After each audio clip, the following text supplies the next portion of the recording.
Asia cup হকিতে শেষ মুহূর্তে এসে জায়গা পেয়েছে বাংলাদেশ। পাকিস্তান নাম প্রত্যাহার করে নেওয়ায় সেই সুযোগ মিলেছে লাল সবুজ জার্সিধারীদের। আগামী ২৬ আগস্ট সকাল ১০টায় ভারতের উদ্দেশ্যে রওনা হবে দল। তার আগে আজ একটি প্রস্তুতি ম্যাচে সেনাবাহিনীর মুখোমুখি হয় সবুজরা, যেখানে ৫-২ গোলের জয় তুলে নেয় বাংলাদেশ। এশিয়া কাপে দুটি গ্রুপে ভাগ করা হয়েছে ৮টি দলকে। বাংলাদেশের গ্রুপে বর্তমান চ্যাম্পিয়ন দক্ষিণ কোরিয়া ছাড়াও আছে মালয়েশিয়া ও চাইনিজ তাইপে। অপর গ্রুপে রয়েছে স্বাগতিক ভারত, জাপান, চীন ও কাজাখস্তান। পাকিস্তানের মতো ওমানও এশিয়া কাপ থেকে নাম প্রত্যাহার করে নেয় তাদের জায়গায় খেলছে কাজাখস্তান।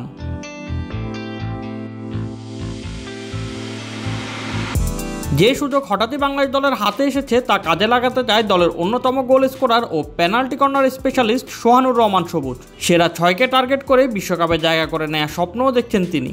পাকিস্তান সরে গেছে, বলতে পারেন আমরা একটা চান্স পেয়েছি, চেষ্টা করবো চান্সটা কাজে লাগাতে, ভালো খেলে যদি বাংলাদেশের জন্য কিছু একটা ভালো করতে হবে। কারণ হচ্ছিল এবার আমাদের সুযোগ হচ্ছিল যদি আমরা টপ 6-এ থাকতে পারি সেক্ষেত্রে আমাদের ওয়ার্ল্ড কাপ কোয়ালিফাইটা করতে হবে, যেটা অনেক বছর পর হবে। যার জন্য আমরা চেষ্টা করতেছি যাতে একটা ভালো কিছু করে বাংলাদেশ হকিটাকে আরও সামনের দিকে নিয়ে যাওয়া যায়। শেষ মুহূর্তে আসা সুযোগের ফলে সময়ের অভাবে ভালো প্রস্তুতি হয়নি দলের। পাশাপাশি নিয়মিত লিগ না থাকায় খেলোয়াড়রা নিজেদের তৈরি করার সুযোগটিও পায় না। তারপরও আশাবাদী সবুজ বলেন, আসলে প্রস্তুতিটা আরটু হলে ভালো হতো, কারণ আসলে আমরা লাস্ট সময় যা জানতে পেরেছি যে বাংলাদেশ পাকিস্তান খেলবে না, বাংলাদেশে যাবে। সেক্ষেত্রে মনে করেন আমার মতো যদি আরেকটু সময় পেতাম আমাদের প্রস্তুতি আরও ভালো হতো। সেক্ষেত্রে মনে করেন মালয়েশিয়া যা কোরিয়ার সাথে আমরা আরও ফাইট দিতে পারতাম। আর লিগটা হলে ভালো হয় কি আপনার প্লেয়াররা সবসময় ফিট থাকে, তারপরে সবার সাথে আন্ডারস্ট্যান্ডিং থাকে। ২৯ আগস্ট টুর্নামেন্টের প্রথম ম্যাচে মালয়েশিয়ার মুখোমুখি হবে বাংলাদেশ। পরদিন লড়বে চাইনিজ তাইপের বিপক্ষে। এর একদিন বিরতি দিয়ে ১ সেপ্টেম্বর শেষ ম্যাচে বাংলাদেশের প্রতিপক্ষ দক্ষিণ কোরিয়া।